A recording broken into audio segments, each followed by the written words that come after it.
क्या बिल्ली दूध पी चुकी, चुका चुकी का मतलब होता है दोस्तों परफेक्ट टेंस, और होगी का मतलब कौन सा है परफेक्ट का, फ्यूचर। फ्यूचर में हेल्पिंग वर्ब विल, हैव, और परफेक्ट है तो वर्ब का थर्ड फॉर्म। ठीक, सबसे पहला जो हमारे पास सेंटेंस है दोस्तों, जैसा हम शुरुआत से ही करते आए हैं, अगर हमें है दिखा इसका मतलब ये सेंटेंस किस में है, प्रेजेंट में है ना। हमने तीन अलग अलग टेंसेस पढ़े हैं, प्रेजेंट पढ़ा है, पास्ट पढ़ा है और फ्यूचर पढ़ा है मतलब कि प्रेजेंट है। ठीक, रहते, ता, ती, ते जब ऐसे आते हैं तब वो सेंटेंस होता है सिंपल में। ठीक है, तो ये हो गया प्रेजेंट का सिंपल। और प्रेजेंट सिंपल में सब्जेक्ट के बाद वर्ब का फर्स्ट फॉर्म, फिफ्थ फॉर्म और ऑब्जेक्ट। हमने टेंस वाले वीडियो में, अगर आपने टेंस वाला वीडियो नहीं देखा है तो सबसे पहले तो वो देख लीजिए। टेंस चार्ट में हमने सिखाया है, जहां बहुत आसान तरीके से 12 रूल्स को याद रखने का एक हमने ट्रिक सीखा है। तो वहां हमने डिस्कस किया है कि आपको ये सब्जेक्ट और ऑब्जेक्ट याद रखने की जरूरत नहीं है, वो हर सेंटेंस के शुरुआत में सब्जेक्ट और हर सेंटेंस के लास्ट में ऑब्जेक्ट तो लगेगा ही, तो उसके लिए अपने दिमाग पे लोड क्यों लेना। चलो अब देखते हैं वर्ब का फर्स्ट फॉर्म और फिफ्थ फॉर्म। और अगर आपको टेंसेस नहीं आती है तो पहले मैं रिक्वेस्ट करूंगा कि आप पहले टेंस सीखें। ये वाला वीडियो उन लोगों के लिए है जिनको ऑलरेडी टेंस आता है और वो सिर्फ हर दिन थोड़ा थोड़ा प्रैक्टिस करना चाहते हैं। सो हम सभी जानते हैं फर्स्ट फॉर्म फिफ्थ फॉर्म। ये बच्चे, इसको हम कहेंगे दीज, और बच्चों को हम कहते हैं चिल्ड्रन। सो दीज चिल्ड्रन, एक से ज्यादा हुए तो पता है ना दोस्तों फर्स्ट फॉर्म लगाते हैं। अच्छा, अब ये क्योंकि सवाल है कहाँ, तो सवाल बनाने के लिए क्या करते हैं, सबसे पहले वेयर। अब उसके साथ हम लगाते हैं हेल्पिंग वर्ब। हेल्पिंग वर्ब हमें क्या चाहिए होता है, यहाँ पे डू और डस चाहिए। ठीक है, पता है एक से ज्यादा हुए तो हम लगाते हैं डू को। So where do these children, और रहने को हम क्या कहते हैं, लिव कहते हैं। अगर आपको सेंटेंसेस बनाने में, अगर आपको स्ट्रक्चर में, टेंसेस में प्रॉब्लम है तो 60 डेज का स्पोकन इंग्लिश कोर्स हमारा ऑलरेडी चल रहा है, जहां हम बिल्कुल बेसिक से एकदम ABCD से लेकर के धीरे धीरे धीरे आपको एडवांस लेवल की इंग्लिश सिखाते हैं।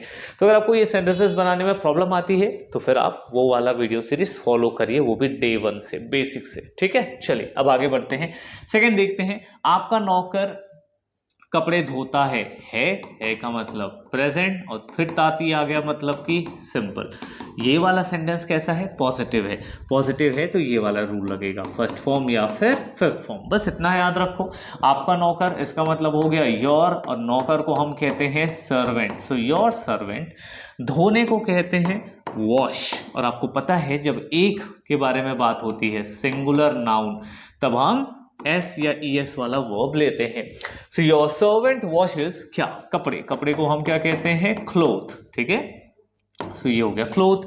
क्या चपरासी घंटी अभी बजाएगा, गाएगा, मतलब कि लग रहा है कि ये फ्यूचर है, और फ्यूचर का सिंपल है। ठीक है, अब कैसे पता फ्यूचर का सिंपल है, फ्यूचर का कंटिन्यूअस क्यों नहीं होगा, कंटिन्यूअस में रहा देखने को मिलेगा, बजा रहा होगा। परफेक्ट होगा तो चुका देखने को मिलेगा, तो वो बजा चुका होगा फ्यूचर में, है ना। तो ये तो सिंपल लग रहा है, फ्यूचर सिंपल, बजाएगा कह रहे हैं। ठीक है, क्या, अब देखो ये यस नो क्वेश्चन है, यस नो क्वेश्चन में हम हेल्पिंग वर्ब को बाहर रखते हैं, और आपको पता है ना सिंपल फ्यूचर में हेल्पिंग वर्ब लगता है विल, और वर्ब का फर्स्ट फॉर्म, यहाँ सब्जेक्ट और यहाँ ऑब्जेक्ट। तो ये हर बार सब्जेक्ट ऑब्जेक्ट को लिखना छोड़ दो। क्या याद रखना है आपको, सिर्फ काम की बातें, विल और वर्ब का first form, future simple. So will, चपरासी को हम कहते हैं प्यून, सो विल प्यून। बजाने को हम कहते हैं रिंग द बेल। अब ठीक है, और यहां पे एक वर्ड है अभी। अभी का मतलब होता है नाउ, और लगा दो क्वेश्चन मार्क क्योंकि सवाल है। फिर पिताजी आप ऑफिस से कब आते हैं, देखो सवाल है कब, कब को इंग्लिश में कहते हैं व्हेन। ठीक है का मतलब प्रेजेंट। आज ज्यादातर सेंटेंसेस प्रेजेंट सिंपल में ही मिल रहा है इस स्लाइड में। ठीक है, और ताती मतलब कि सिंपल, और सिंपल रहा तो हेल्पिंग वर्ब चाहिए होगा हमें डू डज। ठीक है, और डू डज के बाद वर्ब का कौन सा फॉर्म, फर्स्ट फॉर्म। ये तो हम उसके रूल में पढ़ते हैं। सो व्हेन, अब किसके बारे में बात हो रही है, पिताजी। पिताजी, अब क्योंकि ये सिंगुलर है तो इसके लिए हेल्पिंग वर्ब क्या लगाएंगे हम लोग, डज। व्हेन डज फादर, आने को हम कहते हैं कम। फ्रॉम का मतलब होता है से, कहां से, ऑफिस, तो फ्रॉम ऑफिस। और ये लग गया क्वेश्चन मार्क। क्या तुम सड़क पर दौड़ रहे थे, दोस्तों थे का मतलब पास्ट, और रहा रही का मतलब होता है कंटिन्यूअस। देखो ऐसे ही प्रैक्टिस करोगे ना साथ साथ मिलके तो अपनी इंग्लिश को बहुत ज़्यादा इंप्रूव कर पाओगे, ठीक है। पास्ट कंटिन्यूअस में हमको सबको पता है कि पास्ट का हेल्पिंग वर्ब होता है वॉज वर, और कंटिन्यूअस है इसका मतलब लगाएंगे वर्ब में ing। सो क्या तुम सड़क पर दौड़ रहे थे? क्या, देखो सवाल हो गया ना, यस नो, क्या तुम दौड़ रहे थे? अगर दौड़ रहे थे तो हाँ, नहीं तो नहीं, और ऐसे सवालों को हम यस नो क्वेश्चन कहते हैं। तो तुम का मतलब होता है यू, और आपको पता है यू के साथ क्या लगाते हैं? वर लगाते हैं। तो सवाल है तो वर से शुरू होगा, वर यू, दौड़ने को हम कहते हैं रन, जिसमें लगेगा ing, were you running on road, were you running on road, ठीक है। इतना हुआ। चलिए नेक्स्ट स्लाइड पे चलते हैं और सेंटेंसेस की प्रैक्टिस करते हैं। दोस्तों प्रैक्टिस के वीडियो को पूरा देखना है, क्यों? क्योंकि जितनी ज्यादा सेंटेंसेस की प्रैक्टिस उतना ज्यादा अंदर से कॉन्फिडेंस आएगा, ठीक है। चलिए अब थोड़ा सा फास्ट करेंगे। क्या बिल्ली दूध पी चुकी? चुका चुकी का मतलब होता है दोस्तों परफेक्ट टेंस, और होगी का मतलब कौन सा है परफेक्ट का? फ्यूचर। फ्यूचर में हेल्पिंग वर्ब विल, हैव, और परफेक्ट है तो वर्ब का थर्ड फॉर्म, ठीक है। सो क्या है मतलब कि जो विल है वो पहले लगाएंगे। बिल्ली का मतलब होता है कैट, विल कैट हैव। अब क्योंकि दो हेल्पिंग वर्ब था विल और हैव, तो विल सामने लगेगा ताकि सवाल बना पाए। सो विल कैट हैव, पीने को हम कहते हैं ड्रिंक, जिसका थर्ड फॉर्म होता है drunk. Will cat have drunk the milk, ठीक है। नेक्स्ट है दादाजी मंदिर जा रहे होंगे। रहे का मतलब कंटिन्यूअस और होंगे का मतलब फ्यूचर। फ्यूचर देखो कंटिन्यूअस मतलब हमेशा कहता हूं कि वर्ब का ing, कभी भी कंटिन्यूअस अगर दिमाग में आए मतलब समझ जाना ing है, और फ्यूचर है तो विल तो लगेगा, और विल के साथ क्या लगेगा? बी लगेगा, ठीक है। ये अगर शॉर्ट ट्रिक सीखना है ना तो आप टेंस वाला वीडियो जरूर देखिए, ठीक है। दादाजी मंदिर जा रहे होंगे।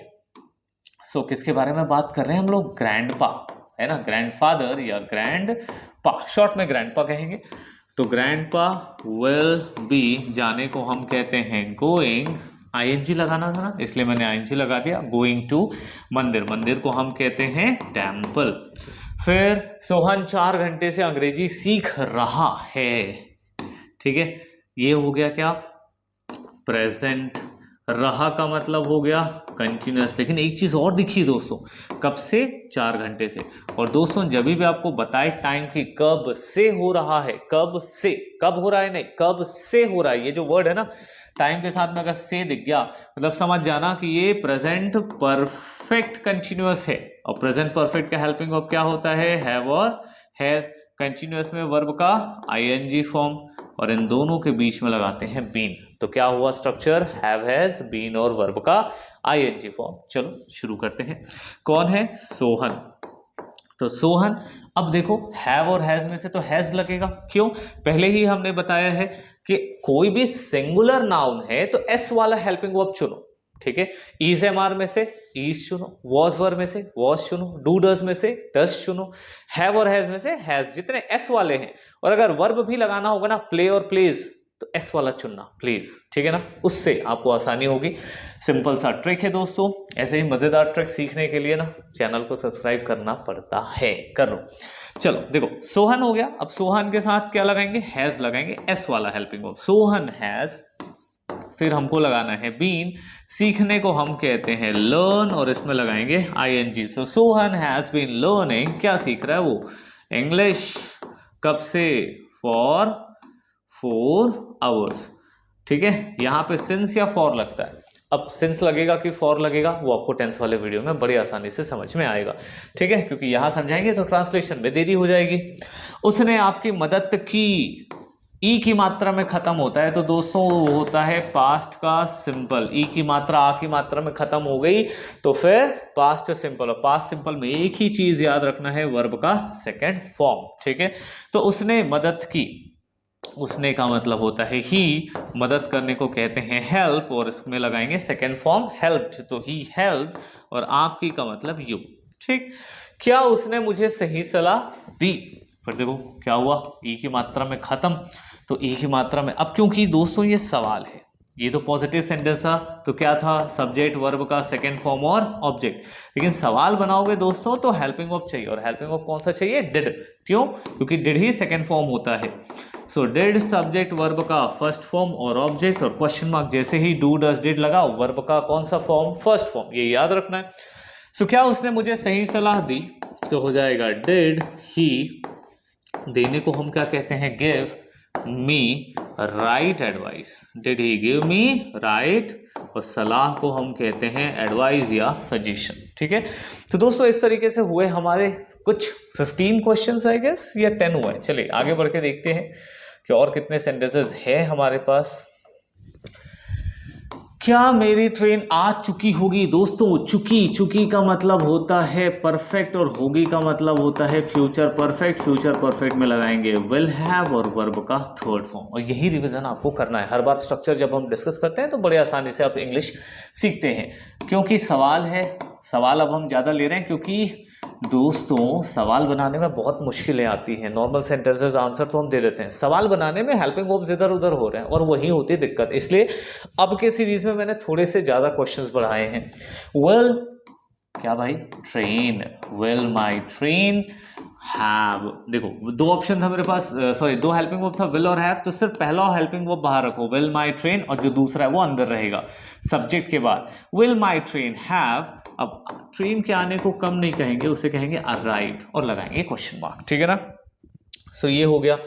क्या आज बारिश होगी, सिंपल है, एकदम सिंपल का, ठीक है, और फ्यूचर है, ठीक, चुका हुआ तो कहीं नहीं रहा। सो क्या आज बारिश होगी, तो हो जाएगा विल इट रेन, और आज को हम क्या कहते हैं, today, will it rain today, सवाल है, ठीक, क्यों, क्योंकि फ्यूचर सिंपल में हेल्पिंग वर्ब विल और वर्ब का फर्स्ट फॉर्म, बस सब्जेक्ट ऑब्जेक्ट तो सब में लगता है। आपको अंग्रेजी कौन सिखाता है का मतलब प्रेजेंट, और ताती दिग्या का मतलब सिंपल। अब क्योंकि सवाल है दोस्तों, तो हेल्पिंग वर्ब भी लगेगा, डू डज, और वर्ब का रखेंगे फर्स्ट फॉर्म। कौन, क्वेश्चन बनाने का, अगर आपको क्वेश्चन बनाने में दिक्कत आती है ना, तो एक चैनल जो हमारा है उसमें हमने ना बहुत अच्छा एक वीडियो बना के रखा है, हर एक वर्ड से, व्हाट से, व्हेन से, व्हाई से, वेयर, जितने सारे क्वेश्चन वाले वर्ड्स हैं सबसे वीडियो बनाए, आप वो खोज के उसको प्रैक्टिस कर सकते हैं। आपको अंग्रेजी कौन सिखाता है, ठीक है, तो ये हो गया हु। अब इसके साथ लगेगा हेल्पिंग वर्ब डज, ठीक है, क्योंकि हमको पता नहीं वो व्यक्ति एक है या एक से ज्यादा है, तो हम उसको एक मान के हेल्पिंग वर्ब सिंगल वाला रखते हैं। तो हु डज सिखाने को कहते हैं teach you English, who does teach you English. फिर हम लोग नदी में 2 घंटे से नहा रहे हैं, दोस्तों टाइम के साथ में लगा है से, और उसके साथ में लगा है थे। तो सबसे पहले तो ये थे का मतलब पास्ट, और जैसे ही टाइम के बाद से आएगा, रहे आएगा, तो आप समझ जाना रहे का मतलब कंटिन्यूअस, और टाइम दिख गया तो उसमें लगाएंगे परफेक्ट। तो पास्ट परफेक्ट कंटिन्यूअस है, पास्ट परफेक्ट कंटिन्यूअस में हमें लगाना है हैड, उसके बाद बीन, फिर वर्ब का आईएनजी फॉर्म। सो क्या हो जाएगा, वी हैड बीन, ठीक है, वी हैड बीन। अब नहाने को हम कहते हैं बाथ, लेकिन दोस्तों पता है जब आईएनजी लगा देते हैं तो इसका प्रोनाउंसिएशन चेंज हो जाता है, इसको बोलते हैं bathing. So we had been bathing, कहा नदी में, so in river for 2 hours, ठीक है, क्वेश्चन मार्क नहीं। फिर तुम रिया से बात नहीं करते हो का मतलब प्रेजेंट, और ताती का मतलब सिंपल, ठीक है। सो तुम का मतलब यू, और नेगेटिव है तो हेल्पिंग वर्ब चाहिए, डू डज तो यू डू नॉट, फिर talk to Riya, you do not talk to Riya, ठीक है। चलिए आगे देखते हैं और कुछ बचा है क्या। एक स्लाइड और है, चलो ये भी प्रैक्टिस करके चलते हैं।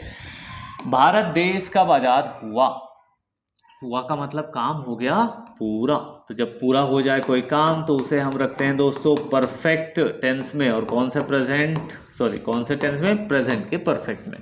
सो कब, कब को हम कहते हैं व्हेन हैज, है ना, क्योंकि भारत देश एक है तो हम लगाएंगे हैज, ठीक है। अब एक चीज और है, आप चाहो तो इसे, क्योंकि आ की मात्रा में खत्म हो रहा है, तो आप इसी को परफेक्ट प्रेजेंट की जगह पे पास्ट सिंपल में भी बना सकते हो, दोनों में, ठीक है। तो when has India got freedom, या when did India get freedom, ठीक है। सो ये हो गया हमारे लिए। फ्रीडम। ठीक, दूसरा क्या बना सकते थे, परफेक्ट में बनाते हैं तो when has India got freedom, कि इंडिया आज़ाद कब हुआ है लग जाएगा। तो वह विद्यालय क्यों नहीं आया था, ठीक है, ये हो गया अपना पास्ट और आ की मात्रा वाला सिंपल। ठीक, आया था तो सिंपल मतलब हेल्पिंग वर्ब चाहिए क्योंकि हम सवाल बना रहे हैं। क्यों को हम इंग्लिश में कहते हैं वाई, हेल्पिंग वर्ब लगेगा डिड, वह का मतलब ही, और नहीं है तो नॉट लगाएंगे। कहाँ लगाएंगे, वो लगाते हैं हम सब्जेक्ट के बाद और वर्ब से पहले। So why did he not, आने को हम कहते हैं come, why did he not come to, विद्यालय को क्या कहते हैं, स्कूल कहते हैं। ठीक, फिर प्रिया खाना खा चुकी होगी, सो क्या हुआ, प्रिया चुकी, चुकी का मतलब परफेक्ट और होगी का मतलब future, future perfect, helping verb will, have और वर्ब का थर्ड फॉर्म। सो प्रिया, फिर लगाएंगे विल हैव, खाने को, ईट का third form eaten, Priya will have eaten, और खाने को हम कहते हैं फूड। फिर तुमने अपना घर नहीं सजाया है, ठीक है का मतलब प्रेजेंट, और काम सजाया है एक तरीके से कंप्लीट हो गया, तो कंप्लीट काम के लिए हम लोग लेते हैं परफेक्ट, तो प्रेजेंट परफेक्ट। ठीक है, सो यू, प्रेजेंट परफेक्ट का हेल्पिंग वर्ब क्या होता है दोस्तों, हैव और हैज, वर्ब का third form. So you have not, सजाने को डेकोरेट, तो यू हैव नॉट, डेकोरेट का थर्ड फॉर्म चाहिए decorated, you have not decorated your home. ठीक है, फिर लास्ट है क्या उसने अपना काम पूरा नहीं किया है, फिर से है का मतलब कि प्रेजेंट, और किया कर लिया का मतलब हो गया परफेक्ट क्योंकि काम पूरा हो गया है। सवाल है तो हैज ही, क्योंकि हम किसी व्यक्ति के बारे में बात कर रहे हैं, एक व्यक्ति है तो उसके साथ हैज लगना चाहिए, हैज ही, अब नहीं भी है तो नॉट लगेंगे, हैज ही नॉट, काम पूरा करना उसे हम कहते हैं complete, has he not completed his work, और सवाल क्वेश्चन मार्क। ठीक है, तो दोस्तों आज का प्रैक्टिस होता है यहाँ पे पूरा। उम्मीद करता हूँ कि आज आपने टेंस की जम के प्रैक्टिस की होगी। अगर चाहते हैं आप ऐसे ही रोज प्रैक्टिस करें तो हमारे चैनल को सब्सक्राइब करके बेल आइकन को क्लिक कर लो और 60 डेज स्पोकन इंग्लिश कोर्स को भी फॉलो करो ताकि आप बेसिक से लेकर के एडवांस लेवल तक की इंग्लिश सीखो। दोस्तों हर दिन इंग्लिश सीखने के लिए कम से कम आपको 30 to 40 मिनट स्पेंड करने चाहिए। ये आपको कैसे स्पेंड करना है, आप हर दिन थोड़ा ट्रांसलेशन देखिए, थोड़े से ग्रामर के रूल्स पढ़िए, बस ध्यान क्या रखिए, आप जिस रूल को पढ़ रहे हो उस दिन सिर्फ एक रूल पढ़िए, एक ट्रांसलेशन का वीडियो देखिए, थोड़ा वर्ड मीनिंग देखिए और ऐसे मिक्स करके आपको धीरे धीरे आगे बढ़ते रहना है। तो चलिए दोस्तों आज के इस वीडियो को यहीं पर खत्म करते हैं, मिलते हैं अगले वीडियो में, तब तक के लिए गुड बाय, थैंक यू।